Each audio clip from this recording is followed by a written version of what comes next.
GST व्यवस्था में सुधार। हाल ही में वित्त मंत्री की अध्यक्षता में जीएसटी परिषद की 55वीं बैठक के दौरान परिषद ने पॉपकॉर्न की तैयारी और सामग्री के आधार पर उस पर कर लगाने के बारे में स्पष्टीकरण दिया। इस निर्णय ने सार्वजनिक बहस और आलोचना को जन्म दिया है। वर्तमान जीएसटी व्यवस्था भारत दोहरे जीएसटी मॉडल का पालन करता है, जिसका अर्थ है कि केंद्र और राज्य सरकारें दोनों कर लगाती हैं। Harmonised system of nomenclature (HSN) code विश्व सीमा शुल्क संगठन WCO द्वारा विकसित 6 अंकों का कोड वस्तुओं के व्यवस्थित वर्गीकरण के लिए। सर्विसिंग अकाउंटिंग कोड SAC इसका उपयोग वस्तुओं के बजाय सेवाओं को वर्गीकृत करने के लिए किया जाता है।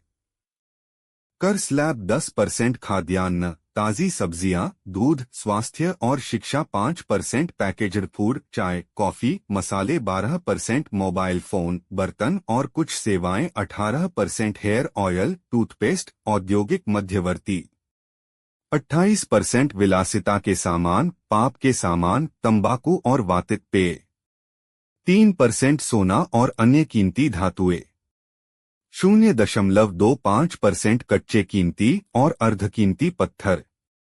वर्तमान प्रणाली का प्रभाव व्यवसायों के लिए अनिश्चितता पैदा करता है, अनुपालन लागत बढ़ाता है, अनावश्यक मुकदमेबाजी उत्पन्न करता है, न्यायिक संसाधनों पर दबाव डालता है, प्रवर्तन चुनौतियां पैदा करता है, व्यापार करने में आसानी को जटिल बनाता है। जीएसटी व्यवस्था में वर्तमान चुनौतियां: जटिल कर संरचना कुछ वस्तुओं पर अतिरिक्त उपकर, अनुपालन बोझ बनाता है।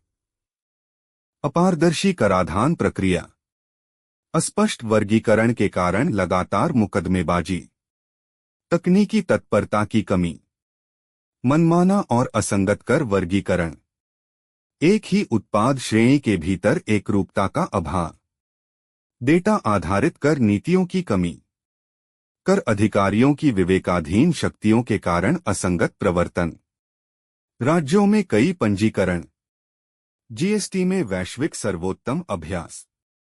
सिंगापुर एकल दर जीएसटी 8%, सरल अनुपालन प्रक्रिया और न्यूनतम छूट। न्यूजीलैंड 15% की व्यापक आधारित एकल जीएसटी दर, सरलता और दक्षता सुनिश्चित करती है।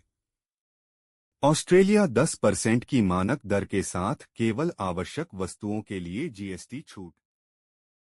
सुधार के लिए सिफारिशें: 2 दर संरचना की ओर बढ़े, एक ही 4 अंकीय HSN कोड के भीतर कर दरों को सुसंगत बनाएं, पूर्ण अद्यतन जीएसटी दर प्रकाशित करें, छोटे करदाताओं के लिए एकल वार्षिक रिटर्न का उपयोग करके जीएसटी भरना सरल बनाएं, अधिकांश वस्तुओं के लिए उच्चतम स्लैब 28% को समाप्त करें, कर स्लैब तय करने के लिए उपभोग सांख्यिकी का उपयोग करें, न कि व्यक्तिपरक धारणाओं का उपयोगकर्ता के अनुकूल ऑनलाइन पोर्टल पेश करें। अधिक छोटे व्यवसायों को शामिल करने के लिए जीएसटी संरचना योजनाओं का विस्तार करें। प्रारंभिक परीक्षा के लिए मुख्य शर्तें: जीएसटी परिषद संवैधानिक निकाय, अनुच्छेद 279A, जो कर दरों की सिफारिश करता है। Input tax credit ITC, input पर भुगतान किए गए जीएसटी के लिए व्यवसायों द्वारा दावा किया जाता है, जिससे करों के कैस्केडिंग प्रभाव को कम किया जाता है। लाइक करें, शेयर करें।